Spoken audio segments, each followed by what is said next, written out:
Bonsoir, bienvenue à l'atelier librairie, le livre voyageur animé par Fabienne Roch et moi-même, Bruno Lalonde.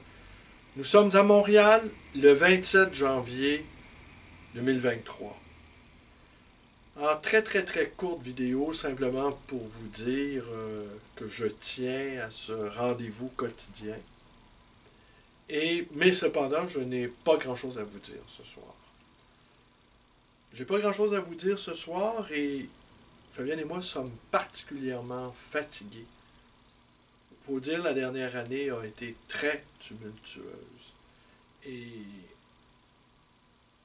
depuis le décès de mes deux parents, tenez, je me sens ébranlé ontologiquement.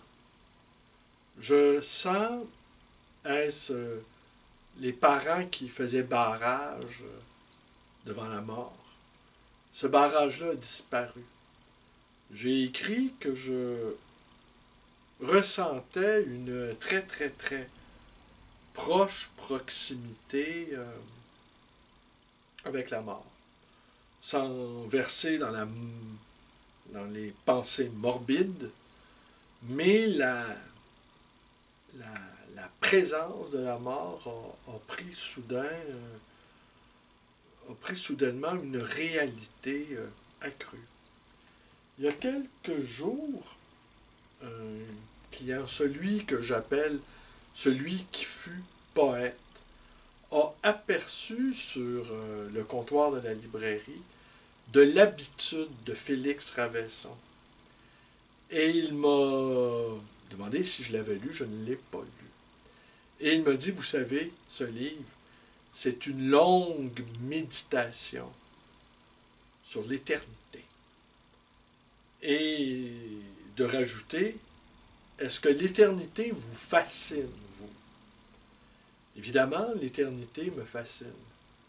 Évidemment, l'éternité a la notion philosophique d'éternité, a travaillé tous les philosophes, que ce soit les philosophes indiens, védantiques, les philosophes chrétiens qui se sont penchés sur cette catégorie qu'est l'éternité. Et cet homme m'a dit aussi, ce qui me fascine, c'est l'éphémère. Et de rajouter qu'il y avait un très beau tableau du surréaliste ayant appartenu à la troisième génération, Jean Benoît québécois. Les beautés éphémères, ou la beauté éphémère. Alors voilà le genre d'êtres qui fréquentent mon échoppe. Ils aperçoivent des livres sur le comptoir. Et tout à coup, ils se mettent à parler, se mettent à dire des choses. Et assurément, cette éternité qui tout à coup j'entrevois, et qui tout à coup qui apparaît comme une sorte de lumière traversant une fenêtre, ou encore les premiers balbutiements du printemps. Au Québec, le printemps, c'est un miracle. Quand après cette longue torpeur blanche et interminable de l'hiver, surgit un bruyant printemps, un foudroyant printemps, qui est une sorte peut-être de prélude à une éternité. Mais là, l'éternité tarde à venir. Alors voilà, c'est le genre d'être qui fréquente ma boutique. Et je pense que les librairies sont devenues les refuges de ces êtres en quête de sens. Ce même poète, mais il dit qu'il n'est plus poète, il n'écrit plus de poésie. Mais il s'exprime dans un langage incroyable. Incroyable de subtilité.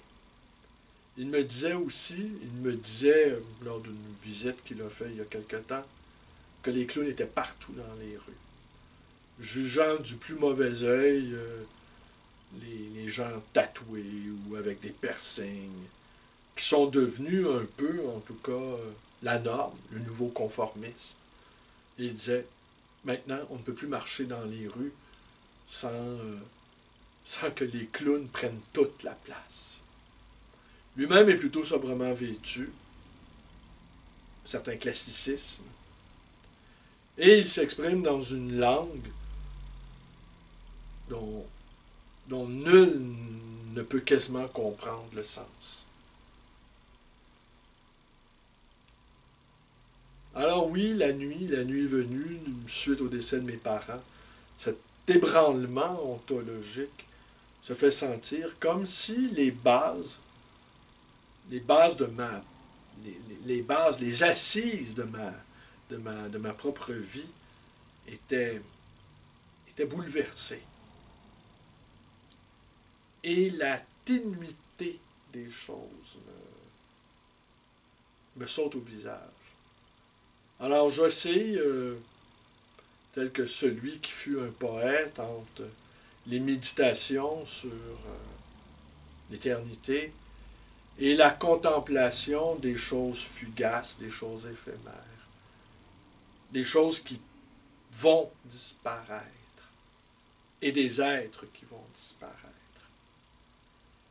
Hier, je cherchais une enveloppe dans un tiroir et je suis tombé sur un mot de ma mère. Je suis resté figé de reconnaître son écriture ronde, enfantine. Ma mère a toujours eu la même écriture.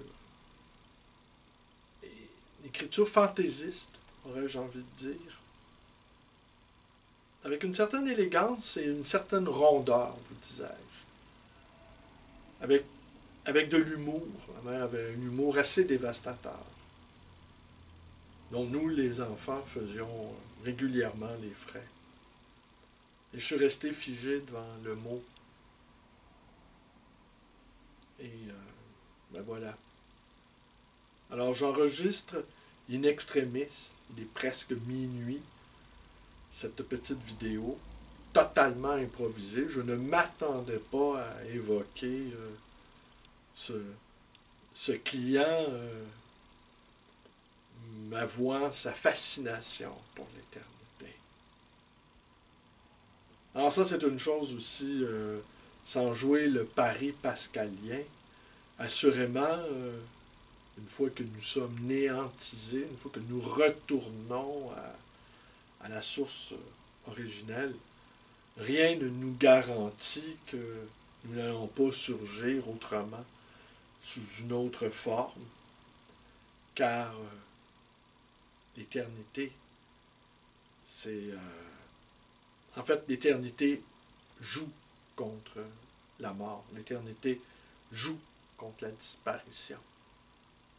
On ne peut pas... Ah oui, il disait aussi cet autre mot qui le fascinait, le mot « toujours ». Et il concluait sa petite tirade improvisée par cette formule que l'on aimait, « je t'aimerai toujours ». Et quand on dit à quelqu'un « je t'aimerai toujours », comme c'est doux de pouvoir le dire et comme c'est doux de pouvoir l'entendre. Éternité, éphémère, 3 jours. Toujours, pas 3 jours. 3 mots, en fait, pleins de densité, pleins de sève. Éternité, éphémère et toujours. Cette triade, au fond, qui dit à la fois notre condition, humaine condition, qui dit notre espérance, et qui dit également notre défi lancé à la contingence, aux choses de ce monde, aux choses qui passent. À demain.